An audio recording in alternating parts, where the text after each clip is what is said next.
people like me. You need people like me so you can point your f***ing fingers and say, that's the bad guy. That's the bad guy. That's the bad guy. That's the bad guy. That's the bad guy.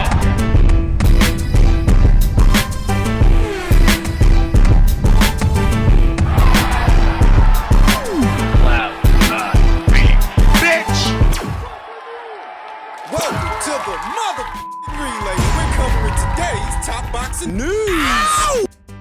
Okay, and now it's time for our continued weekend recap. The Lauren Price versus Naomi Man's welterweight contest. Unbeaten Olympic gold medalist Lauren Price of the United Kingdom. This was more or less a quiet contest, somewhat uneventful. Took place on the undercard of the Tony Yoka versus Carlos Takam fight over there in France. Lauren's third professional contest. Having debuted as a professional last year and having fought 2 times last year, I do feel like Lauren Price should be a little bit more active. This was her first fight of this year and her third fight overall, opposite the ring Naomi Mans, who didn't offer much. Naomi didn't offer up much in terms of resistance. You could see that the speed, the sharpness, the athleticism of Lauren Price elicited a lot of respect from Naomi Mans. Not dissimilar from what we used to see in Clarissa Shields' fights when she debuted as a professional. Her opponents identified very quickly they couldn't contend with many of her attributes, her characteristics as a fighter. The same applied to the Price versus Mans fight yesterday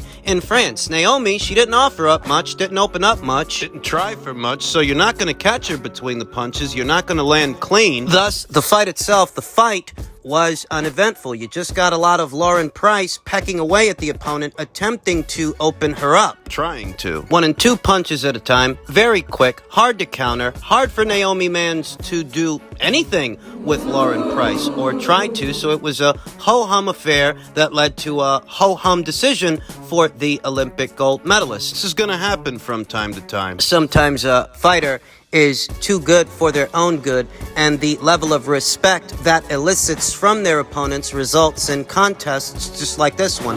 Uneventful contests. This was fought in the women's welterweight division. Welterweight, that's where Jessica McCaskill still reigns as a champion, and that's where Sandy Ryan may soon see herself become a champion opposite the ring. Canada's own Marie-Pierre Hewell for the newly vacated WBO title. Lauren Price aspires to become a champion at this same weight, and given her amateur pedigree, it seems like it won't be long before she's in position to fight for a title, so long as they can keep her busy, keep her active. Things won't get interesting for Lauren until she is in world title contention, facing fighters that have more to offer, more to work with, than a Naomi Mans. Yeah, different fighters that have different attributes of their own. Some have speed, some have power, some have durability, others have experience. Something to offer up some resistance for a talented up-and-comer like a Lauren Price. That's it. Boxers got to keep Lauren busy. That's it. They've got to keep her active. They have to get her more fights, more than just 2 fights this year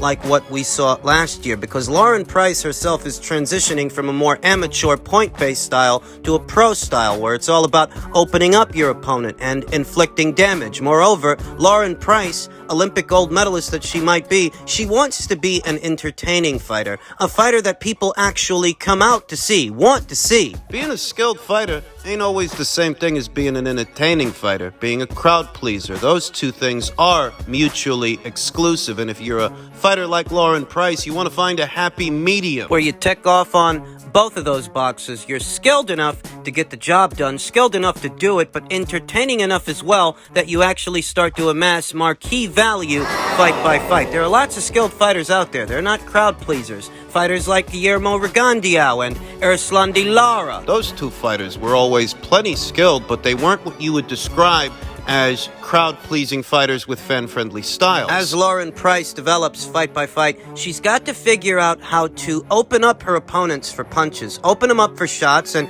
tee off on them. Give the crowd what they want. They want blood. Easier said than done, I know, but That's how it goes. I mean, look at Sky Nicholson in the featherweight division. For the most part, she wins her fights quite comprehensively, but the indictment against Sky is that there's just not enough happening. Not enough punches are being thrown, not enough punches are being landed. For standout amateurs, this is the trial, transitioning from a amateur style to a pro style. That's how it is. Lauren Price managed to dominate Naomi Mans, win a dominant decision, albeit an uneventful one, a quiet one. We'll see if the people over there at Boxer, Sky Sports, Ben Shalom don't get her another fight in a timely fashion.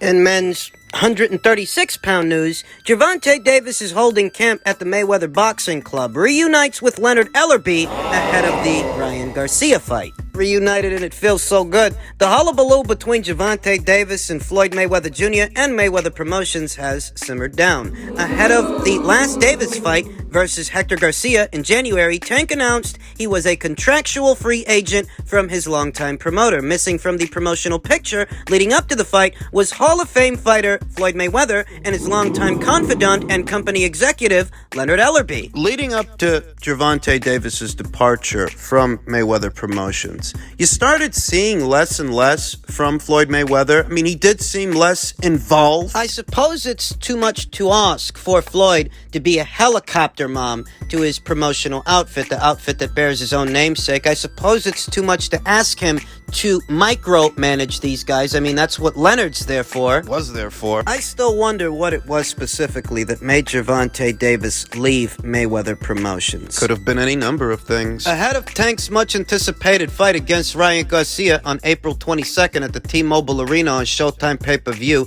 Davis has decided to reunite with longtime partners. The knockout artist is holding training camp at the Mayweather Boxing Club in Las Vegas, and Ellerbe is part of the promotional team tasked with amplifying the event. I mean, why not train in Mayweather's gym? Why not? I feel as though they have a good boxing gym. Why not? Davis told BoxingScene.com in an interview the 28-year-old Davis had previously held training camps at Mayweather's gym, but fractures in their relationship ultimately led to Davis moving to other locales. So they're letting Leonard Ellerbe tag along in spite of Gervonta not being a Mayweather Promotions fighter. Let's be honest, Mayweather Promotions doesn't have the same kind of prospects that a Top Rank has, you know, like a Tiger Johnson, a Keyshawn and Kelvin Davis, a Jared Anderson. They don't got young fighters like that, talented ones, to keep Leonard busy with. They don't. So it's not like he had a heck of a whole lot going on after Gervonta Davis parted ways with the promotional outfit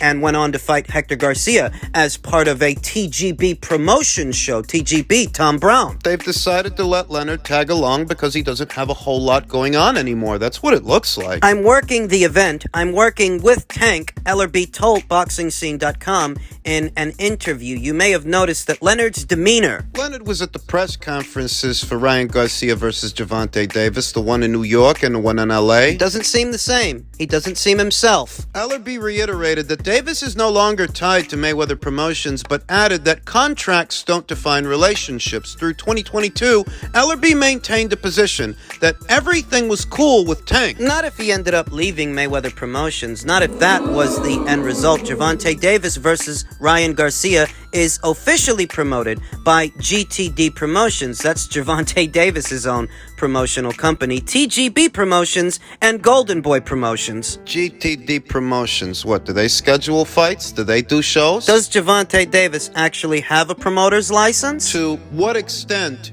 is GTD Promotions promoting this show? Do they have boots on the ground? Are they a promotional outfit like Matchroom is a promotional outfit? Top Rank, Golden Boy Promotions, are they a promotional outfit to that extent? You know the answer. You ain't got both Tom Brown, Leonard Ellerbe, and Oscar De La Hoya floating around because your promotional outfit is the one in charge. If it were and your promotional outfit and whatever staff you have assigned to it knew what they were doing, you wouldn't need them. You wouldn't need Tom Brown or Leonard Ellerbe. The most you'd have to work with is Oscar because Ryan is his fighter. Oscar, who believes this is going to do 2.4 million pay-per-view buys. We'll see about that. Leonard Ellerbe opted not to get into specific facts, figures, and proclamations. I don't want to get into those kinds of conversations on how well the event is going to do, but trust me, when you see me come out, you know what it is, said Ellerbe. We haven't seen much of Ellerbe since Gervonta Davis parted ways with Mayweather Promotions. Seemed to me like he was a guy that had one job,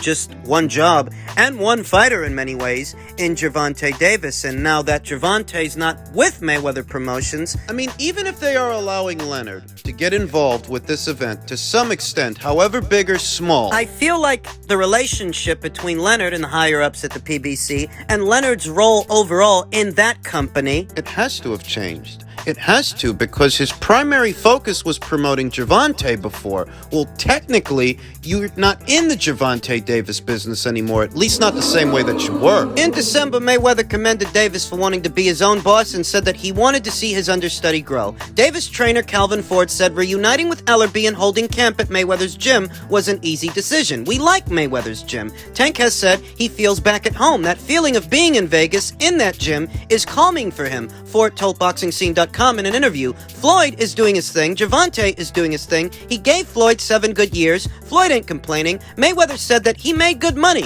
a great investment. Now Floyd plans on staging several exhibition matches around the world at different locations around the world. He's obviously less concerned with the career of Gervonta Davis. Gervonta Davis himself is seemingly reunited with Leonard Ellerbe, though the relationship has changed its dichotomy. It has. Calvin Ford, who trains Gervonta Davis, continued, now it's Tank's time to do what Floyd did. You gotta respect that. Floyd has respected that. Now it's our job to do what we need to do and be the future of boxing. The door was never closed. You see, Leonard is here. Leonard is standing right beside us. You saw how we embraced each other. It doesn't take relationships and a contract to bind us together. It's our respect. You understand where you came from. We did business. We're always going to do business when it's good business. We keep it real. I always believe in not burning bridges. I've always wondered, who is it that Gervonta Davis has the rift with? Is it Leonard or is it Floyd? Was the decision to leave Mayweather Promotions due to a rift with Floyd more so than Leonard? Because it seems to me like what was subtracted from the equation was Floyd Mayweather. You see, Leonard's back in the picture. To some extent, he is. Floyd's the one that ain't there. Now that he's not there, the contest is underway, and Gervonta Davis himself addressed the rehydration clause, saying he's a bigger fighter. Why would I not have a rehydration clause? Well, you didn't have a rehydration clause for Mario Barrios. So why do you need one for Ryan? Do you identify Ryan as being a bigger threat than Mario was? He's a bigger fighter, and he's only growing, said Davis to a group of reporters. He's coming from like 170, 180. Why would I not have a rehydration clause in there so he can blow back up to 150, 160 around the time we fight? No, I'm not dumb. But you are nervous. Look at the situation. You have a catch weight, and a rehydration clause, and a one-way rematch clause. All of this to fight Ryan Garcia. I don't know that I've ever seen it done quite that way. Both a catch weight and a rehydration clause. For a guy who wasn't a champion at lightweight, isn't a champion at super lightweight, a guy with less experience and less rounds in the bank than Gervonta. Ryan is greener than Gervonta. And younger, less experienced, having campaigned at less weights than Gervonta Davis. And Gervonta Davis himself, he didn't have all of this in play in the Mario Barrios fight. They fought at a full contracted weight of 140 pounds. With Davis critics using this 10-pound rehydration clause to fire shots in his direction, the Baltimore native is paying them little to no mind. Simply put, Davis believes that his detractors are attempting to use any angle they can to see him come up short on fight night. People want you to be a dumbass. That's not smart, man. People, a lot of them, are criticizing Gervonta Davis for these weight stipulations, while some others are defending him, bringing up names like Canelo Alvarez, who has used weight stipulations in the past. And in the past, he has been criticized for it by the same people that are supporting Gervonta Davis. So from where I'm sitting, if you don't like weight stipulations when Canelo uses them, why are you defending Gervonta? You should have the same heat for Gervonta that you have for Canelo. They'll bring up the Sergey Kovalev fight, a fight that was rumored to have weight stipulations incorporated into the contract. But Ryan Garcia is not Sergey Kovalev. Sergey Kovalev was an established light heavyweight, a champion. Ryan's barely a contender. Ryan Garcia, who says, Gervonta Davis has no integrity. He doesn't want me. at my best. That's how he feels. In an interview with BoxingScene.com, both fighters opened up about the weight clause. It just shows you what kind of person he is. No integrity, no will to fight the best, no will to get the best version of me. But it doesn't matter, Garcia told BoxingScene.com. It can't stop what God has destined for me. I chose to make this fight happen. I didn't put myself first. I put the boxing fans first. I put the sport itself first. I want to make an impact on this sport. I want to lead the charge. Nobody was willing to do it. Terrence Crawford didn't want to do it. Errol Spence Jr. didn't want to do it. Nobody wanted to lead the charge, so I had to do it. I guess I'm doing it. The one that they didn't expect to do it. The one that's supposed to be scared. The one that's supposed to be a coward. I will admit that if Ryan Garcia, under these circumstances, decided to walk away from the Gervonta Davis fight, I wouldn't have blamed him. Stipulations are a bit ridiculous for two guys this age, under these circumstances, in a fight for no belts. It's not like Ryan Garcia is to 140 pounds what, say, Chad Dawson was to 175 pounds when he came down in weight for Andre Vors. So why does Gervonta Davis need a catch weight and a rehydration clause to fight this guy? Gervonta, who said, I wanted the fight to be at 135 pounds. That's my weight class, Davis told BoxingScene.com. He's the one that wanted to do it at a catch weight, trying to do it at 137, 138. I fight at 135. That's my weight class, and that's what it was supposed to be at. They weren't going to take the fight if it wasn't at 136, or a catch weight. Why would I fight him at 140 if he's bigger than me? That don't make no sense. That's just people being a dumbass. That's it. You fought Mario Barrios at 140 pounds. What do you got, amnesia? You were okay fighting him at that weight, but not Ryan. Ryan, who says he didn't want to risk injury in a tune-up fight, cost himself a shot at Gervonta Davis. We know there was supposed to be some plan for Ryan to potentially take on Mercito Gesta en route to the Gervonta Davis fight, but those plans were scrapped. I just felt the struggles of making this fight and the things that had to be done, how long it was dragging out. I just didn't want to put that at risk, Garcia said during a press conference Wednesday at the Palladium in Times Square. Not for the loss, but you could hurt your hand, headbutts, lots of different issues that could occur in a fight. So I chose not to secure this fight and make sure that it's guaranteed. I didn't wait that long just to mess it up at the finish line, so I made sure we got to the finish line. That's why I chose not to get a tune-up. The 24-year-old Garcia suffered an injury to his right hand that required surgery in October of 2021 and caused him to withdraw from a fight with Jojo Diaz. Garcia was supposed to defend his WBC interim lightweight title versus Diaz. So that's what he had in mind when negotiating this fight and dealing with this situation. He'd been injured before, and it sidelined him before. He didn't want to get sidelined again. It seems to me that Ryan Garcia is more responsible for delivering this fight to the fight fans than Gervonta Davis is. When you think about everything that's in play, it seems to me the Davis side of things made this very difficult to negotiate, so much so that some other fighters would have walked away. Ryan didn't. Remember that many years ago, an initial offer to Deontay Wilder is an offer that he walked away from on the premise that the rematch clause was a one-way rematch clause. He wanted a two-way rematch clause. Because it wasn't, he walked away. Eventually, they offered him a two-way rematch clause, but he had a different set of demands by then. Though all the same, Ryan is the reason this fight is happening. Not Gervonta.